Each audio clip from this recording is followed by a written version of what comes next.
Très bref comme Bonsoir, voilà. je vais terminer dans 2 minutes. Je peux le faire. Merci. Voilà, mes chers amis, vous comprendrez que mes premiers mots seront des mots de remerciement.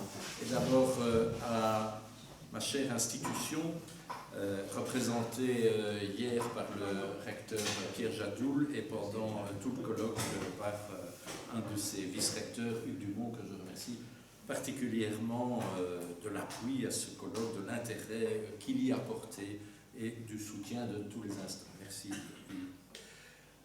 Merci tout particulier à Yves Cartevels, parce qu'il était, voilà, là, le véritable maître d'œuvre de cette rencontre et de ce formidable ouvrage.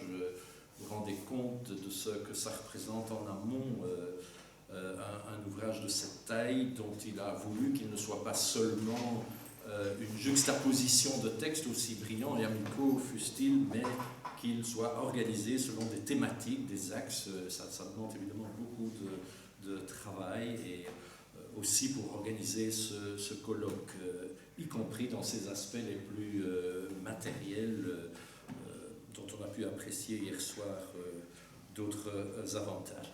Merci aussi aux orateurs de ces 2 jours, aux futurs orateurs plutôt de la maison qui viendront au mois de janvier ou février prochain, mais plus sur l'étiquette hommage à François, parce que ce sont des journées de théorie du droit. Merci au président de séance, à tous les collègues et amis qui ont assisté, animé ces journées. Voilà. Alors, quel contenu donner à ce moment de conclusion ?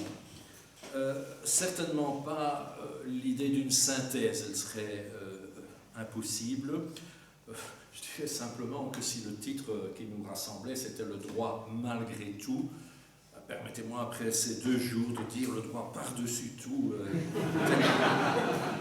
tellement nous avons été portés par une vraie réflexion et certainement aussi une vraie proximité. Par ailleurs, pour ne pas totalement me dérober à l'exercice, je ne pouvais pas faire à l'avance les conclusions d'un colloque, mais j'ai quand même essayé au cours de l'entretien avec Manuel Atienza, qui est apparu en espagnol dans la revue Doxa l'an dernier et en original français en postface du livre. J'ai quand même essayé, sous l'impulsion de ces questions, de tenter pas une synthèse, mais un parcours, disons, un parcours au cours à propos de ces œuvres et de ces chantiers scientifiques. Donc, c'est certainement pas le contenu d'une synthèse, c'est pas non plus celui d'une leçon d'adieu, parce que je tiens beaucoup à continuer à travailler parmi vous et vous m'en donnez tellement d'envie et tellement d'assurance. Merci aussi pour ça. Alors, quel est le contenu à donner à cette intervention ? La tentation est forte de tenter une synthèse des connaissances acquises au cours d'une carrière, de faire enfin la somme de quelques îlots de certitude conquis définitivement sur un océan de doutes et de controverses. C'était à la fin de sa vie la tentation du docteur Faust, et j'avoue que je m'en sens parfois proche, ne serait-ce que pour une proximité phonique. Les quelques fois où j'ai signé des textes sous un pseudonyme, je les ai signés Faust, parce qu'évidemment entre F. Post et Faust, il y a une proximité assez transparente. C'était la tentation du savant docteur Faust, qui, se lamentant à la fin de sa vie de ne pas parvenir à cette synthèse, finissait, c'est très sérieux, par pactiser avec le démon. Vous savez que Faust a vraiment fasciné Goethe pendant toute sa vie, au point qu'il y a consacré plusieurs versions. Pactiser avec le démon, le malin, qui lui proposait, par des raccourcis magiques, des pratiques alchimiques, qui lui proposait un savoir illusoire, immédiat, qui serait délivré des affres de la recherche. Eh bien, je tente aujourd'hui encore de résister à cette tentation faustienne. J'assume une fois encore avec vous la condition du scientifique, voué à un questionnement au travail et privé des assurances de la terre promise de la solution. Alors, vous savez que j'écris des pièces de théâtre, il y a un petit élément de mise en scène, vous avez peut-être été intrigué par ce tableau. Ce n'est pas une photo de notre recteur actuel. C'est un tableau de Schouten, notre grand dessinateur Marcel Schouten.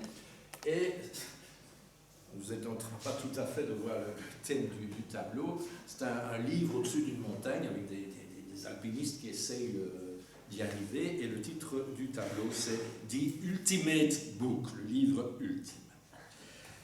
J'ai reçu ce livre, enfin ce tableau, et je l'ai pendu dans mon bureau il y a 5 ans, lorsque j'ai arrêté mes fonctions de vice-recteur et que je me suis mis comme un jeune doctorant au pied d'un Himalaya à la rédaction de ce livre au titre un peu fou, « À quoi sert le droit ?»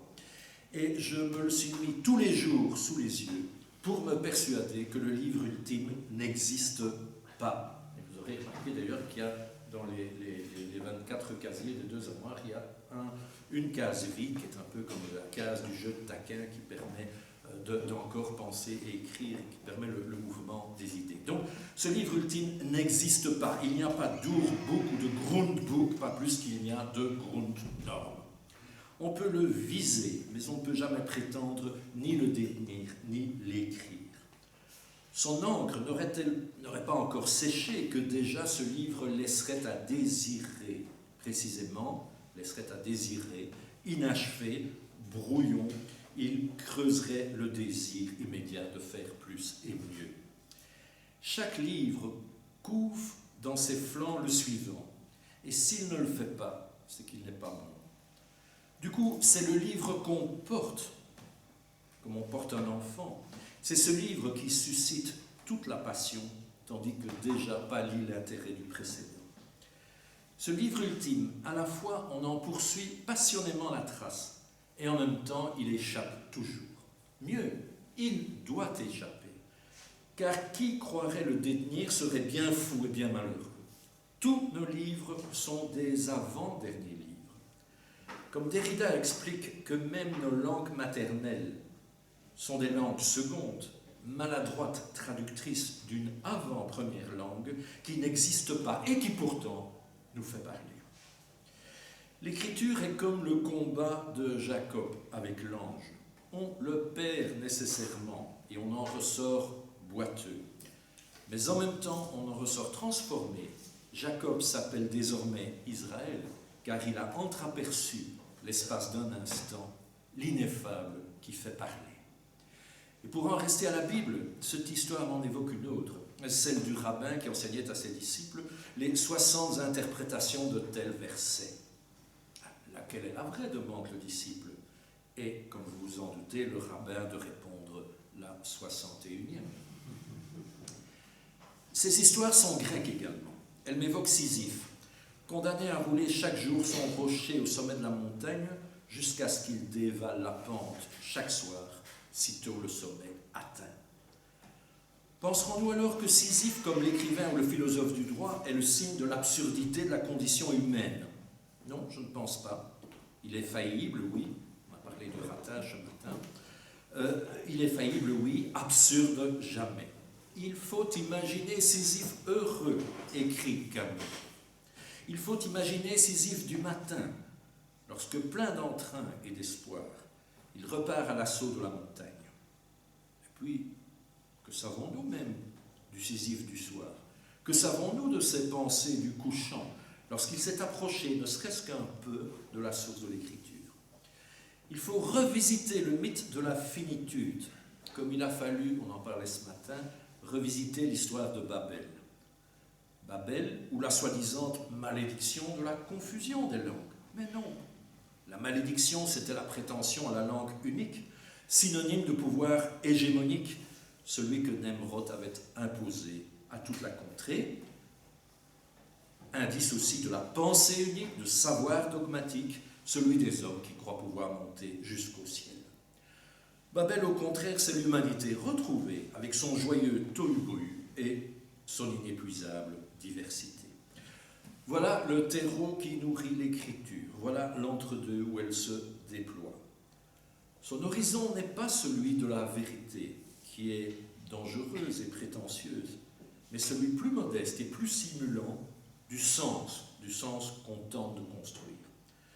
Je dirais comme juriste que son horizon n'est même pas celui de la justice, trop hautaine et trop lointaine, mais plutôt celui du combat toujours recommencé contre l'injustice.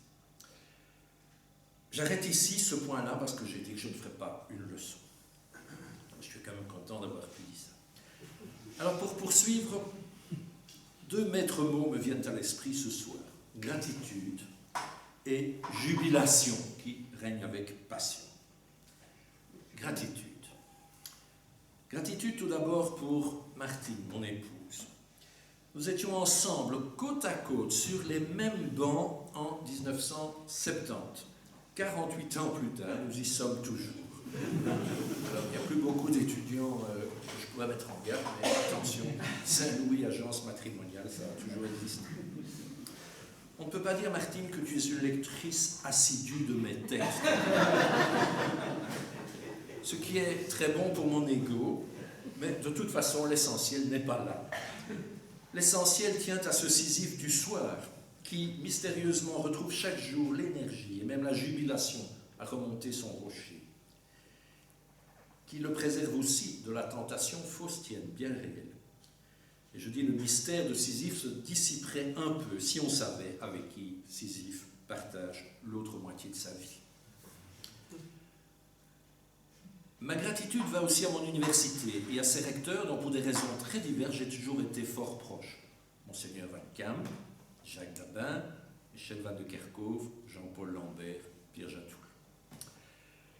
Gratitude également à l'égard de mes complices de toutes sortes de projets scientifiques. J'ai toujours aimé la collaboration. De même qu'il faut être 2 pour faire un enfant, j'ai expérimenté la collaboration en binôme dans plusieurs domaines. Benoît de Jomem, qui était là hier soir, parle de moi dans un récent compte-rendu comme d'un aventurier solitaire. Peut-être. En tout cas, j'ai toujours aimé la collaboration. On l'a rappelé ce matin d'abord avec Jacques Lenoble dans cette expérience inédite, à mon avis restée non reproduite depuis lors, en tout cas en faculté de droit, d'une thèse écrite à 4 mains, avec quand même une amitié qui se prolonge jusqu'à aujourd'hui, même si nos chemins de collaboration n'ont plus été aussi intenses qu'à ce moment-là. Binôme et collaboration ô combien intense avec le regretté Michel Van de Kerkhove, dont j'ai quand même senti très fortement la présence au cours de ces 2 jours. 6 livres écrits en commun et un plaisir toujours renouvelé, une vraie complicité, au point que personne n'a jamais su identifier quelles étaient les parties écrites par l'un ou par l'autre, au point même que nous prenions à la fin parfois un malin plaisir à jouer à contre-emploi, lui se risquant à une audacieuse métaphore littéraire et moi à une distinction analytique très complexe comme le secret.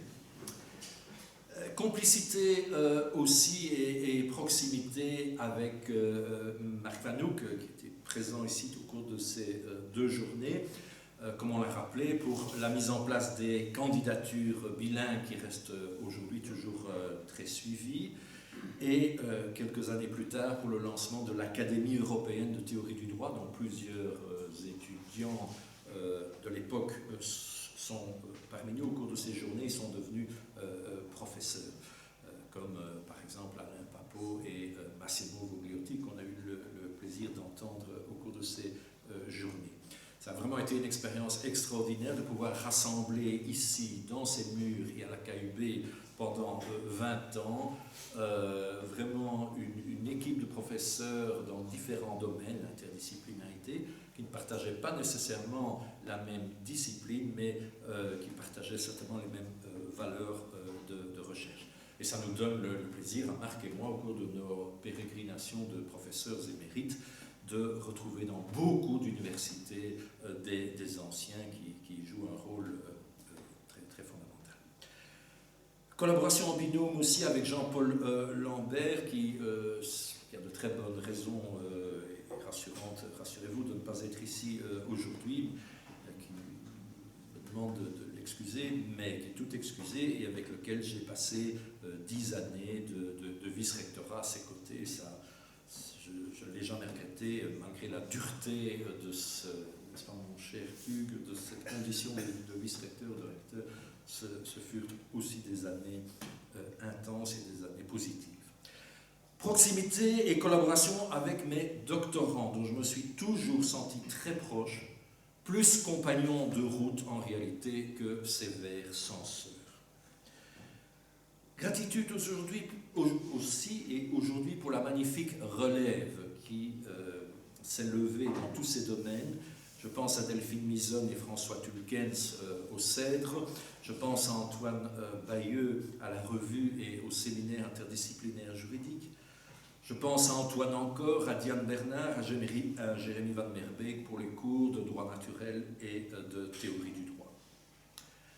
Collaboration aussi avec d'autres réseaux à Saint-Louis ou d'autres centres de recherche, notamment à la faculté de lettres, le Prospero, porté par son fondateur Laurent Van Hende et dans le cadre duquel les premiers pas du courant droit et littérature ont été posés ici à Saint-Louis.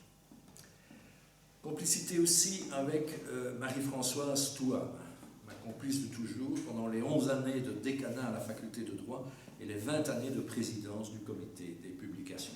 Que tu sois encore là aujourd'hui, Marie-Françoise, me touche beaucoup. Remerciements aussi à l'égard d'Axel Darmon qui est là pendant ces 2 journées et qui fut la cheville ouvrière efficace sous la direction de Yves pour la mise au point de cet énorme manuscrit. J'ai aussi de la reconnaissance pour l'Université de Genève, ma seconde alma mater, où j'ai fait durant 20 ans le cours de philosophie du droit, à l'invitation d'excellents amis Robert Roth et Bénédicte Vinéguer. Mon cher Marc, j'ai raté le passage qui t'était consacré.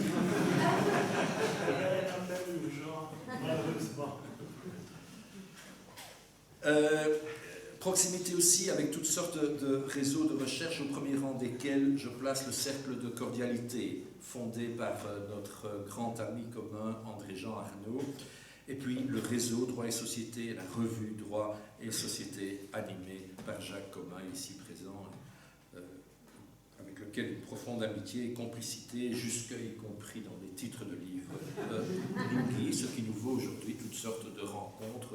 On espère beaucoup nous opposer, on n'y arrive jamais. Merci Jacques pour tout ça. Des réseaux aussi en théorie du droit autour de notre académie de théorie du droit, et je pense particulièrement au centre Perelman, l'autre université bruxelloise, je ne sais pas si vous la connaissez, avec lequel, sans discontinuer, pendant 4 décennies, nous avons obtenu des financements du FNRS et poursuivi une collaboration très féconde. Plus récemment aussi, divers réseaux de droit et littérature, et je pense à Daniela Carpi à Vérone, à Jeanne Gacker, qui est là, qui représente la Hollande, qui est une très grande personnalité dans ce domaine de droit et littérature. Je remercie beaucoup d'être là. Je pense aussi à la revue Droit et littérature, plus récente, elle est à son numéro 2, à Paris, animée par Nicolas Dissot et soutenue par un grand éditeur juridique. Je pense aussi à Denis Salas, que vous avez entendu hier, qui anime à l'école de la magistrature un séminaire de recyclage sur le thème de droit et littérature. Et c'est formidable, parce que ce sont des recyclages à la destination des magistrats qui rencontrent vraiment un énorme succès. Chaque année, c'est une centaine d'hommes et de femmes exerçant cette belle profession de magistrat qui viennent dire qu'au fond, dans leur pratique, une pratique assez solitaire, le traitement de la plainte sociale en première ligne, eh bien, comme disait le juge Breyer au Sénat américain, une des choses les plus utiles dans l'exercice de ce métier de magistrat, c'est la confrontation avec la littérature. Gratitude, amitié aussi à l'égard d'Antoine Garapon, vous avez entendu ce matin, infatigable directeur de ce merveilleux IHEJ, Institut des hautes études sur la justice à Paris, et généreux chroniqueur à France Culture.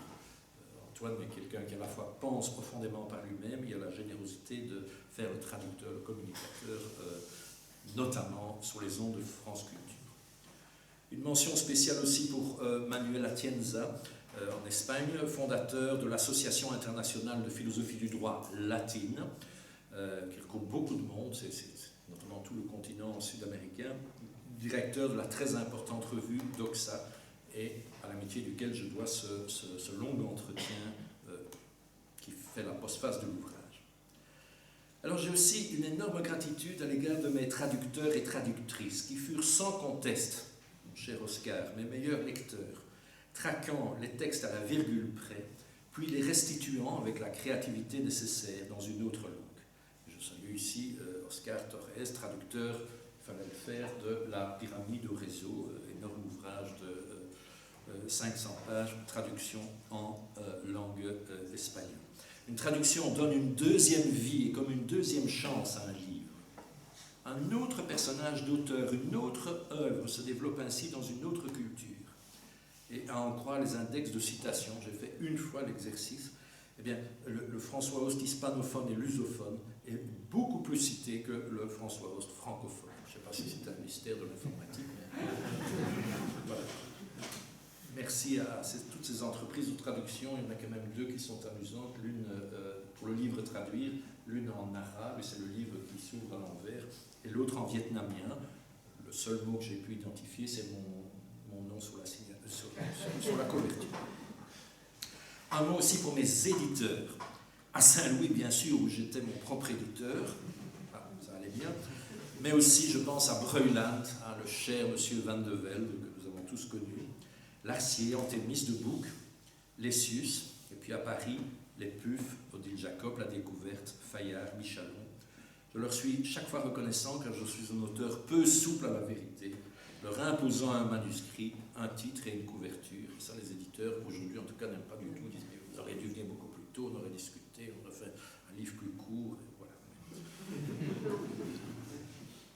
C'était mon premier mot, donc gratitude. Mon second maître mot ce soir, c'est jubilation, que j'associe avec passion, le gai savoir.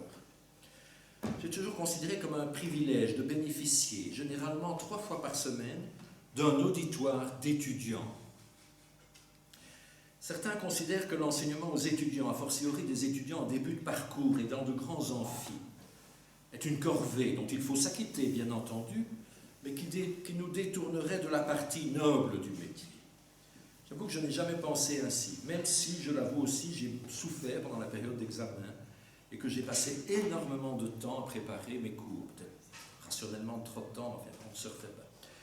J'ai toujours considéré comme un privilège cette rencontre hebdomadaire avec un public jeune, souvent intéressé et qui souvent me rendait bien les intérêts de mon propre investissement. Notre cher collègue sociologue Luc Van Campenhout a sans doute raison de définir l'enseignement universitaire comme un malentendu qui réussit. En effet, l'offre et la demande ne coïncident pas vraiment. Mais pour ma part, j'avoue toujours été plus sensible à la réussite qu'au malentendu. J'ai rencontré chaque année certains étudiants qui vous comprennent à demi-mot et qui finissent par transformer l'essai, je veux dire l'essai que représente le cours. C'est sans doute pour cela que j'ai toujours été un acier piètre correcteur, je dois bien l'avouer en fin de carrière. C'est que le mauvais ne m'intéresse pas vraiment, c'est à peine si je le remarque. Heureusement que les étudiants ne l'ont pas su. En revanche, le bon ou le potentiellement bon m'enchante. Dans cet ordre d'idées, je suis heureux d'avoir pu fonder la tradition des prix de la candidature, devenus prix du bac, qui, dans nos différentes facultés, récompense ce type d'étudiants qui transforment le fameux malentendu en autre chose et qui, à leur tour, poussent le rocher de Sisyphe vers un autre sommet. Oui, dans des moments pareils, on peut parler de jubilation. L'administration de l'université est rarement une passion et rarement jubilatoire. Je peux dire néanmoins que j'ai connu des moments pareils à l'époque où Saint-Louis était une sorte de start-up, petite université, où tout était possible et où on se lançait dans toutes sortes d'aventures sans trop se soucier des règlements. Ainsi, l'horaire décalé, les candidatures bilingues, les centres de recherche, les cours à option. Et lorsqu'en collaboration avec la KUB, mon cher Marc, on a lancé le master en théorie du droit, eh bien ce fut, en tout cas à Saint-Louis, sans aucune habilitation et sans financement extérieur. L'habilitation et le financement sont venus après, grâce notamment à la ténacité du recteur de l'époque, Jacques Dapin. En revanche, ma passion la plus durable et ma jubilation la plus constante sont liées, vous vous en doutez, à la recherche et plus précisément à la recherche en vue de l'écriture. Cette vocation est très ancienne chez moi. J'ai le souvenir de mon grand-père, Charles de Vicher, un des fondateurs de la doctrine et de la pratique du droit international en Belgique, qui venait chaque dimanche soir, à la maison et qui disait d'un air à la fois grave et enjoué: « Je prépare actuellement un ouvrage. » Il en a écrit jusque 88. Je ne me représentais évidemment pas ce qu'impliquaient réellement ces mots magiques, préparer un ouvrage. Mais je réalisais intimement, avec une certitude absolue, que c'était la plus belle activité du monde. Et pas un instant, je n'ai pensé consacrer mon existence à autre chose. Je peux dire que toute ma carrière, j'ai bénéficié de cet état, où j'ai vécu dans cet état, préparer un ouvrage. C'est sans doute pour cela, et c'est très sincère, que je me sens si proche de mes doctorants. Chaque livre, c'est un nouvel Himalaya, on part à zéro, on oublie tout ce qu'on croit savoir. Peut-être, j'en conviens, les doctorants n'associent pas toujours immédiatement l'écriture de la thèse et la jubilation. Mais tout de même, quel privilège que celui de la page blanche, qui est comme une invitation à prendre la mer. C'est angoissant, bien entendu, mais c'est aussi délicieusement enivrant. Ces lignes qui bientôt courent sur le papier, en même temps que l'horizon des possibles ne cesse de se déplacer et de s'approfondir. Être pénétré, possédé même par une question, voilà ce que signifie préparer un ouvrage. Y penser tous les jours. À quoi sert le droit? Le droit est-il l'objet de passion? Qu'est-ce qui change quand on passe au droit? Littéralement, ces questions me portent et me structurent comme un adversaire intime qui vous soutient et vous conduit au-delà de vous-même.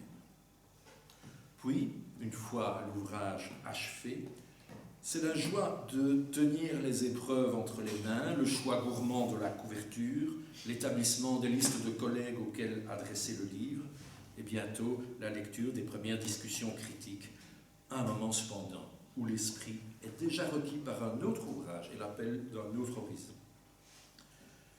Il paraît que dans certaines instances et dans certains rankings, une monographie professionnelle est moins prisée qu'un article ou un ouvrage collectif. Comme si le livre relevait du bavardage un peu complaisant d'un chercheur dilettante ou vieillissant. Je m'abstiendrai de commenter cette politique, mais je ne peux m'empêcher de penser que cette option prive le chercheur, en sciences humaines en tout cas, de la forme la plus aboutie de gai savoir que la carrière peut lui offrir. Et donc, pour conclure, gratitude et jubilation. Je fais, grâce à vous tous, le plus beau métier du monde. On l'anticipe et on le pratique déjà un peu en étant étudiant. On le poursuit, c'est la bonne nouvelle pour les plus jeunes, en étant émérite. Et je me dis parfois, aux heures les plus graves, qu'au paradis, au purgatoire ou en enfer, il y aura bien une bibliothèque pour poursuivre ma lecture et des gazettes auxquelles